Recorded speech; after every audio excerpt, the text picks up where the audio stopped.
Greetings, I'm Miss Kingsley, and this video is about perimeter. Specifically, it's about solving for a missing side length with an irregular polygon. So before we jump into that, I want to do a quick review of perimeter of polygons. Okay, here's our quick review of perimeter of polygons. Remember that perimeter is the total length of the sides of a polygon. So we talk about the P helps us remember to plus the sides and this side lengths we're talking about. So plus is the same as add. So here's our polygon. I like to tell my students to think of a point where you start and finish. I made this little robot to pretend, it's a pretend robot, to say perimeter would be as if the robot is going around the length of this shape. So the robot has to start and finish at the same place, and we add the sides. So the robot starts here and he goes one side. That's our 2.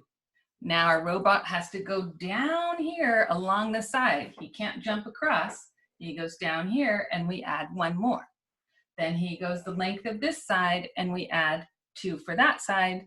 And lastly, he returns over here to the finish and we add that last length, which is 3.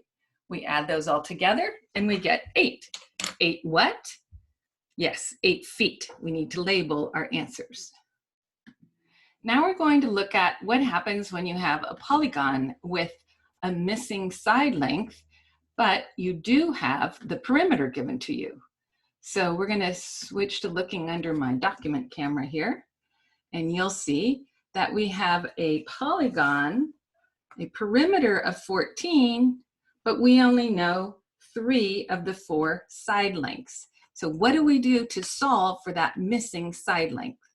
The first step we do is we write your equation. And I'm going to do it over here on this separate card, and you'll see why later. But so we know that P, perimeter, we have to add our side lengths, and we're going to, I put a start finish point for you to help out. So we're going to add 2 plus 2 plus 4 plus n.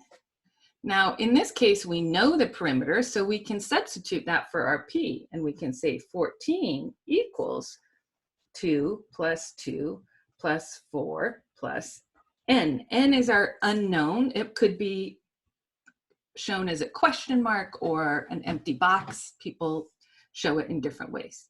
Okay, let's go on to step 2.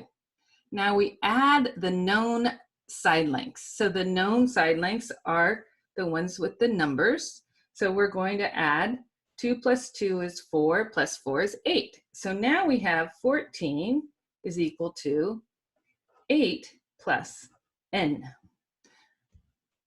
The 8 comes from those 3 numbers that added together to make that 8. Okay, now we're going to go on to step 3, which is a little tricky. So in step 3, what we do is we are going to subtract the 8 from the 14. We're subtracting the sum of the side lengths from the perimeter that was given, and it's going to tell us the difference, which is going to be n. So this looks like this. 14 take away 8 equals n. Well, we could count on to solve that, so we're going to go 8, 9, 10, 11, 12, 13, 14. How many fingers am I holding up? That's right, 6. So 6 is equal to n. We can switch the order of that, so it looks like this, n equals 6, and we have answered our question, which is what is the missing side length? What is n equal to, except we haven't labeled it. So what are these units of measurement up here? Say it out loud. Yes, inches. So we have to say 6 inches. Now, why does that work? I want to help you understand why that works, and I will be right back. Okay, you may have noticed I put a string around the outside of this polygon. Why did I do that? Well, I want you to see that the reason this last step, step 3, works is because we're really solving a difference problem. So think about my robot. My robot started here, He went up to here, came around, and came down here. So all of that length is known, and we added that up, and we got 8. So I'm going to put a mark on my string right there. And now if I take my string off and I wrap it out in a straight line, we know that the length of this string altogether is 14. And we know that this length is 8. And so we're just trying to figure out the difference between 8 and the full length, which is 14. And when we're trying to find out the difference, we use subtraction.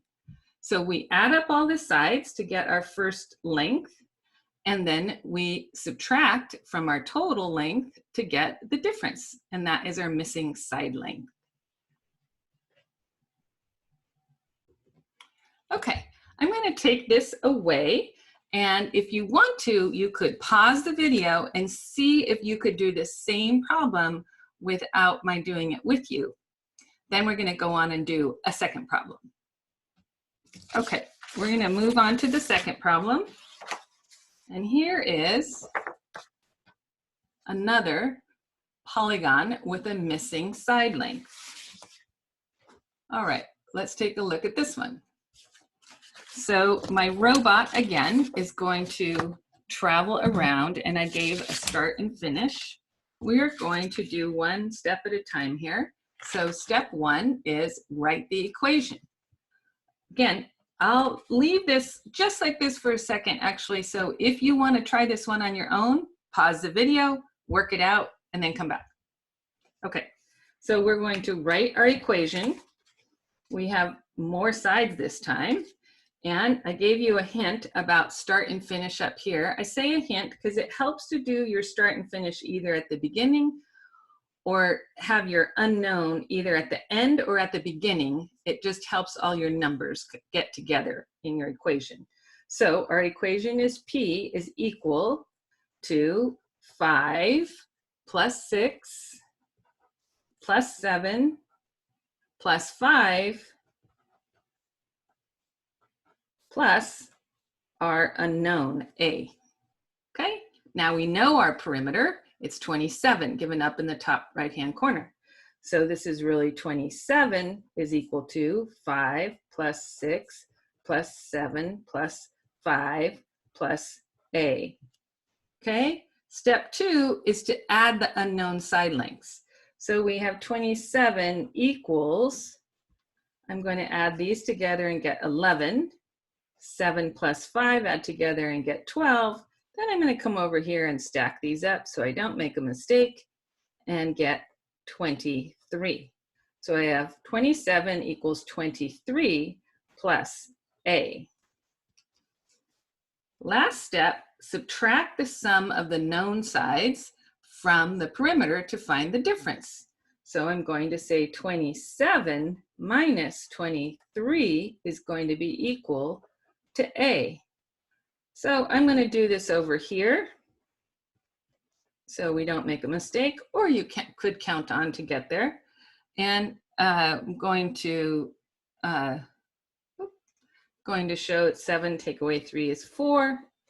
And those 2 take away 2 is 0. So my answer is 4. So A is equal to 4. If I wanted to, I could add all these numbers up now, knowing it's 4 to make sure it equals 27, and it does. Okay, so that is the end of our lesson on this. Again, you can always pause this video, go back, try these, see if you can do what I did on your own, and I hope this was useful. I'll see you next time.